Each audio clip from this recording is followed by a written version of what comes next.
सर्दियों में खाया जाने वाला मेथी दाना लड्डू, जिन्हें आप सर्दियों में सिर्फ एक लड्डू खा लेंगे और पूरे साल कई सारी बीमारियों से दूर रहेंगे। ये लड्डू हड्डियों को मजबूत बनाता है। Protein, vitamin, iron, mineral, calcium, antioxidant से भरपूर ये लड्डू कई सारी बीमारियों से बचाता है। तो आज हम इसे बनाएंगे बिना चीनी के, वो भी इस तरीके से जो ये बिल्कुल भी कड़वे नहीं बनेंगे। यहाँ पर मैं ले रही हूँ 1 कप मेथी दाना, जो कि 100 ग्राम के बराबर है। अब इस मेथी दाना को पीस करके हमें इसका बारीक पाउडर बनाना है। तो इसे मिक्सी के जार में डालेंगे और इसको देखिए एकदम बारीक पीस करके तैयार कर लिया है। आप चाहें तो इसको छान भी सकते हैं, लेकिन ये काफी बारीक पीस गया है तो छानने की जरूरत नहीं है। तो अब इसे एक अलग बर्तन में निकालेंगे और यहाँ पर मैं मिला रही हूँ इसमें 1 कप दूध। इस तरीके से क्या होगा, ये लड्डू कड़वे नहीं बनते हैं। तो अगर आप चाहते कि आपके लड्डू कड़वे ना बने, तो हमने यहाँ पर 1 कप मेथी दाना लिया और 1 कप दूध इसमें डाल दिया। अब इसको अच्छी तरह से मिला करके 3 से 4 घंटे के लिए ढक करके रख देंगे। अब अपनी बाकी की तैयारी कर लेते हैं। तो इसमें बहुत सारे ड्राई फ्रूट्स चाहेंगे। तो अभी यहाँ पे मैंने थोड़े से ड्राई फ्रूट लिए, जिसमें मैंने 1/4 कप काजू, बादाम और अखरोट लिया है और 2 टेबल स्पून यहाँ पर मैंने पिस्ता लिया है और आधा कप मखाने लिए हैं। और ये है नारियल का बुरादा। बुरादा नहीं, ये कद्दूकस किया हुआ नारियल है। इसकी जगह आप नारियल का बुरादा भी ले सकते हैं। तो सबसे पहले क्या किया, हमने गैस को ऑन किया और लो फ्लेम पर नारियल को जो कद्दूकस कर लिया था उसको हम यहाँ पर ड्राई रोस्ट कर रहे हैं। तो सिर्फ 1 मिनट तक भूनना है। बहुत अच्छी खुशबू आने लगी है, तो अब ज्यादा नहीं भूनना, नहीं तो इसका कलर चेंज होने लगेगा। बस गैस को बंद करके इसे अलग बर्तन में निकाल लेते हैं। अब वापस उसी कढ़ाई में डालेंगे 1 चम्मच घी और हम काजू, बादाम, पिस्ता, अखरोट इन सबको एक ही साथ फ्राई कर लेंगे। तो यहाँ पर मैंने काजू, बादाम, पिस्ता और अखरोट इनको एक साथ फ्राई कर लिया। अब इनको निकाल लेते हैं और जो कढ़ाई में घी बच गया है, अब उसी कढ़ाई में मैं डाल रही हूँ मखाने और साथ ही साथ यहाँ पर मैंने लिया है 1 चम्मच मगज के बीज यानी खरबूजे के बीज। इनको एक साथ फ्राई करके निकाल लेंगे और कढ़ाई को मैंने थोड़ा सा पोंछ लिया और वापस अब इसमें 1 चम्मच घी डाला और ये है आधा कप गोंद। ये गोंद मैंने ऑनलाइन खरीदी थी, तो नहीं तो मैं अगर खरीदने जाती हूँ तो जो छोटी वाली गोंद आती है एकदम सफ़ेद रंग की छोटी छोटी, अक्सर मैं वही खरीदती हूँ। लेकिन अब मैंने ये ऑनलाइन खरीदी थी और ऐसी गोंद आई, अब मैं इसी का इस्तेमाल कर रही हूँ। तो यहाँ पर एक साथ सारी गोंद नहीं डालनी है, थोड़ी थोड़ी गोंद डालनी है। फ्लेम को लो रखना है और इसको लगातार चलाते रहेंगे जब ये अच्छी तरह से फूलने लगेगी। आप देख सकते हैं जैसे गोंद फूल रही है। अब आप देखिए गोंद एकदम फूल गई है, तो इसको निकाल लेते हैं और वापस से थोड़ी गोंद और डालते हैं। तो मैंने आधा कप गोंद ली थी, तो उसको 3 बार में फ्राई किया। अब ये सब फ्राई हो चुके हैं, अब आती है इनको पीसने की बारी। तो यहाँ पर काजू, बादाम, अखरोट, मखाने और जो खरबूजे के बीज थे, पिस्ता, इन सबको एक साथ पीस रहे हैं। बहुत ज़्यादा पाउडर नहीं बनाना है, इसको दरदरा ही पीसना है। तो बस मिक्सी थोड़ी सी चलाएंगे, बंद करेंगे, चलाएंगे, बंद करेंगे, बस। तो दरदरा पीसना है। तो कुछ साबुत भी रहेंगे ड्राई फ्रूट, तो वो भी अच्छे लगेंगे काफ़ी। नारियल को नहीं पीसेंगे, इसको हम अलग बर्तन में निकाल लेंगे और इसको ना ऐसे ही इस्तेमाल करेंगे, ये ऐसे ही अच्छा लगेगा। अब ये देखिए इसको हमने पीस लिया, ये काफ़ी दरदरा पिसा है और इसको बड़े बर्तन में निकाल लेंगे।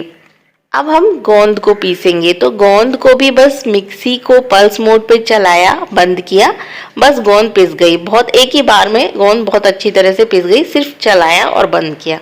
तो अब इसको भी इसी बड़े बर्तन में निकाल लेंगे। और अब देखिए 4 घंटे बाद हम देखेंगे कि मेथी दाना भी फूल गया है अच्छी तरह से। तो दूध जो हमने इसमें डाला था वो अच्छी तरह से मेथी दाना ने उसे एब्जॉर्ब कर लिया है और ये फूल गया है। अब हमें मेथी दाना को भी फ्राई करना है। तो वापस उसी कढ़ाई में 1 बड़ा चम्मच घी डालेंगे और इसमें ये जो मेथी हमने जिसमें दूध मिला के रखा था उसको डालेंगे और अब हमें इसको घी में फ्राई करना है। तो इसको हम लो टू मीडियम फ्लेम पर लगातार चलाते हुए फ्राई करेंगे और आप धीरे धीरे देखेंगे कि जिस तरह से जब हम आटे का हलवा बनाते हैं ना, वो फ्राई होके जिस तरह से बन जाता है, ये देखिए इस तरह से। अब ये जो मेथी दाना था अच्छी तरह से फ्राई हो चुका है, उसका कलर चेंज हो गया है। कुल जिस तरह से हम आटे का हलवा बनाते हैं उसी तरह से आप देख सकते हैं, उसी फॉर्म में आ गया है। तो अब इसको हम उसी बड़े बर्तन में निकाल लेते हैं और वापस से उस कढ़ाई को थोड़ा पोंछ लिया था और अब उसमें 1 चम्मच घी डालेंगे और अब यहाँ पे वो इंग्रेडिएंट्स डालेंगे जिससे हमारे मेथी के लड्डू बिल्कुल भी कड़वे नहीं लगेंगे। यहाँ पर हम ले रहे हैं 4 चम्मच बेसन। 4 चम्मच बेसन डालेंगे और इसको फ्राई करेंगे। इसे लड्डू में मिलाने से मेथी के लड्डू की कड़वाहट बिल्कुल चली जाएगी। तो यहाँ पर देखिए बेसन हमारा फ्राई हो चुका है और अब यहाँ पर मैं मिला रही हूँ 1 कप आटा, वही आटा जिससे हम रोटी बनाते हैं। तो 1 कप आटा मिलाएंगे। अभी बहुत सूखा सूखा लग रहा है तो यहाँ पर मैं थोड़ा सा घी और डाल रही हूँ और अब हम आटे को भी भूनना है। जब आटा थोड़ा थोड़ा भुन जाएगा, कुछ इस तरह से हो जाएगा, तब हम इसमें डालेंगे 2 चम्मच चिरौंजी और 2 चम्मच पोस्ता दाना यानी खसखस। चिरौंजी और ये खसखस हम आटे के साथ ही भूनेंगे, इसके साथ ये बहुत अच्छी तरह से भुन जाएंगे। और चिरौंजी डालने से, खसखस डालने से बहुत अच्छा टेस्ट आएगा लड्डू में और इनके फायदे तो बहुत हैं ही। तो इसको लगातार चलाते हुए लो फ्लेम पर भूनना है, लगातार चलाते रहिए, नहीं तो ये आटा जो है नीचे से जल जाएगा और ऊपर कच्चा रह जाएगा। तो लगातार चलाते रहिए। तो अब आटे का कलर भी चेंज हो गया है, आटा भी अच्छी तरह से भुन गया है। तो वापस उसी बड़े बर्तन में हम आटा और बेसन जो हमने भुना है उसको भी निकाल लेंगे और अब हमें इन सब चीजों को अच्छी तरह से मिक्स कर लेना है। तो सबको अच्छी तरह से मिक्स कर लेंगे और अब इन लड्डुओं को हम बनाएंगे बिना चीनी के। यहाँ पर मैं ले रही हूँ लगभग 450 ग्राम गुड़। तो गुड़ को मैंने क्रश कर लिया है।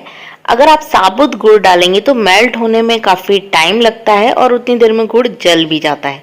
तो यहाँ पर क्रश जरूर कर लें जिससे आसानी से मेल्ट हो जाए। और अब यहाँ पर मैंने डाला है आधा चम्मच देसी घी और यहाँ पर अब हमें गुड़ को मेल्ट करना है। और यहाँ पर आप देख सकते हैं गुड़ मेल्ट हो गया है। अब यहाँ पर हमें डालना है 1 चम्मच सौंठ का पाउडर, आधा चम्मच इलायची पाउडर और 1 चम्मच काली मिर्च पाउडर। इन सबको अच्छी तरह से गुड़ के साथ मिक्स कर देंगे। अब यहाँ पर हमें कोई चाशनी नहीं बनानी है, बस गुड़ मेल्ट हो जाए और उसमें एक उबाल आ जाए, बस इतना ही हमें पकाना है। तो यहाँ पर जिस बर्तन में हमने सब कुछ निकाला था वहाँ पर बीच में इस तरह से जगह कर देते हैं जिसमें हम ये गुड़ का जो हमने मेल्ट किया, एक उबाल आ गया इसमें, बस गैस को बंद किया और इस गुड़ को भी हमने इस बड़े बर्तन में डाल लिया। और अभी ये बहुत ज़्यादा गर्म है तो हम इसमें हाथ नहीं लगाएंगे, इस तरह हम चमचे की मदद से पहले पूरे मिक्सचर को मिलाएंगे। तो जब तक हम इसे मिलाएंगे तब तक ये थोड़ा नॉर्मल टेम्परेचर पे आ जाएगा, मतलब इतना कि हम इसमें अपना हाथ लगा सकें। और बस जैसे ही मिक्सचर ये हाथ लगाने लायक ठंडा हो जाए हम फटाफट से सभी लड्डू बना लेंगे, क्योंकि गरम गरम में ही लड्डू बनेंगे। तो हम फटाफट से थोड़ा थोड़ा मिक्सचर लेंगे और इनके लड्डू बना लेंगे। बस जब आप गुड़ डालिए तो थोड़ा सा वेट करिए और देखिए कि हाथ से छूने लायक है, तो बस सारे लड्डू तैयार कर लिए।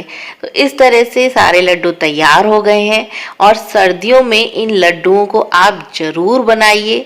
इस तरह से बनाएंगे तो बिल्कुल भी लड्डू कड़वे नहीं बनेंगे, खाने में बहुत ही स्वादिष्ट बनेंगे। और सर्दियों में सिर्फ 1 लड्डू आप रोजाना खाएंगे और पूरे साल कई सारी बीमारियों से दूर रहेंगे। तो फिर जब इतने हेल्दी लड्डू हैं, इतने टेस्टी लड्डू हैं, तो ये लड्डू तो बनाना जरूर बनता है। तो फटाफट से आप भी इस रेसिपी को ट्राई करिए और वीडियो पसंद आए तो प्लीज़ चैनल को सब्सक्राइब करिए, शेयर करिए, लाइक करिए। जल्दी ही मिलते हैं अपने नेक्स्ट वीडियो में।